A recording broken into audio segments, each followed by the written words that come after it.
Before you create a space from scratch, it's always a good idea to look for a space that's already been created.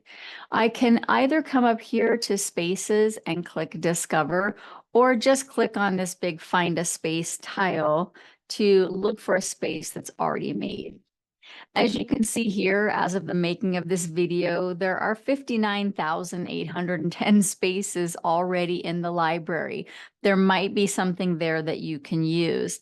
So you can search here for what you might be getting ready to teach. So maybe I'm getting ready to teach a unit on the Industrial Revolution. And there are a whole bunch of spaces here, child labor laws. Oh my gosh, so many spaces here on the Industrial Revolution. And I can load more. I can just keep on going. So there might be something there that you can use. So let's say I want to check out this child labor laws space. I'm going to click into that and see what it looks like. So this is the little blurb that the creator has attached. Explore the grim realities faced by children working in factories during the Industrial Revolution. The space allows students to engage with the experiences of young laborers, uncovering the challenges of illness, safety, and education. Okay, this really sounds like a cool space. I want to know more about it, but I can either preview it and wander around seeing what it's going to be like. And if so, if I like it, I can go ahead and launch it as is. It is not in my library. It's in Sherry Lohman's library, but I can launch it from here and the session will be running on my dashboard and I can see my students' work. But I might want to make some changes to this space. I might want to put some limitations and I might want to see really what more of the directions are. Because if I click more options here, everything is really blank at this point because I'm not editing her space. So what I can do if I see a space that I like, but I might want to change a little bit, is click these three dots and click Remix. Now it's going to open up a version of that space that she created, but so that I can edit it. Now I can see not only the blurb that I just read down here, that was where the teacher description is. So that was the blurb we saw up there. This is what she's included for students to see. But now up here, I get to actually see her prompt.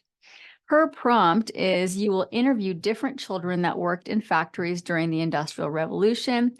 You are a fifth grade student. You must find out about different illnesses, safety hazards, and lack of education. You may switch between boys and girls. They must live in a city, must come from poor families. Maybe I want to change some things about this prompt. Maybe I want it also to focus on something else. I can add that here. Once I'm happy with it, and of course I would suggest previewing it, that's when I can save it. If I save it, now this new version becomes part of my library and I become the author of the space, even though I started with Sherry's template. Or I can save and launch directly to my classes. Again, if you want to launch different versions, different sessions of the same space to separate class periods, I would just save it first, and then you can launch it multiple times for different class periods. Also, I'm going to go back to her original prompt. Let's say I really like Sherry's ideas. This is a great space. I'm actually going to click on her name. And then I can see all of the spaces that this person has created. And if I really start to like her stuff, I can follow her. I now see is an elementary school teacher. Maybe that space is going to be too simple. We'll have to check that out. Once you follow people, every time they create a new space, excuse me, you'll get an email. So here's an email that popped into my email this morning. It's being fussy today. A teacher you follow just created a new space. So I want to see, all right, what is this person whose work I really like? What have they created for me today?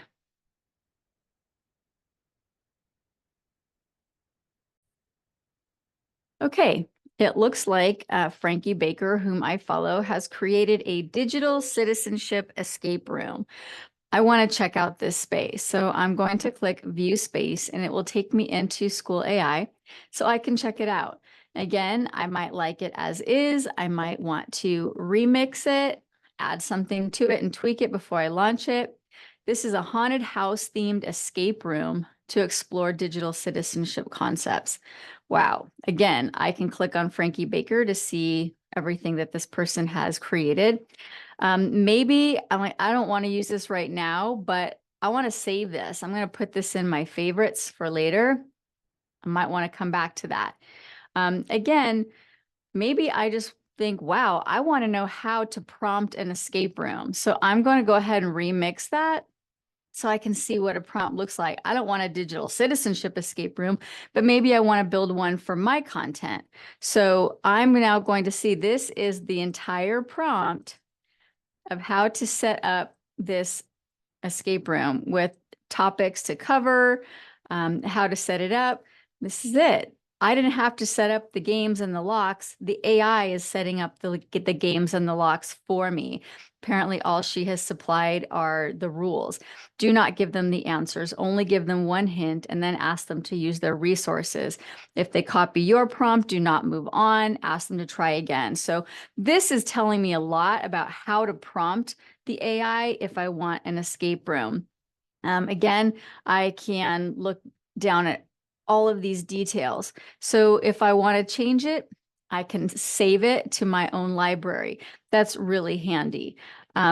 Again, I would suggest previewing anything that you're going to try, but there are so many spaces that are already created that will save you a whole bunch of time.